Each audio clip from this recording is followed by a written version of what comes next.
Bentrokan terjadi antar kelompok ormas dan debt collector di Jalan Daan Mogot, Cengkareng, Jakarta Barat, Senin siang. Bentrok dipicu pengambilan paksa sepeda motor.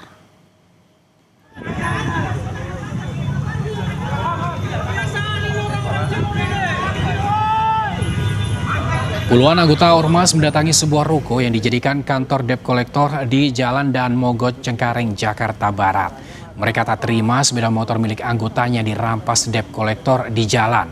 Bentrokan pecah antar kedua kelompok, 2 orang mengalami luka akibat senjata tajam. Bentrok juga mengakibatkan kerusakan sejumlah kios dan 1 unit mobil.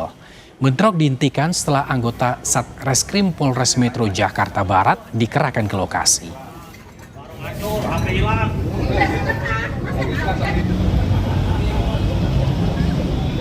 Sampai dengan saat ini kedua kelompok sudah dalam keadaan kondusif dan sudah berdamai. Jadi tidak ada lagi kesalahpahaman ini dan semoga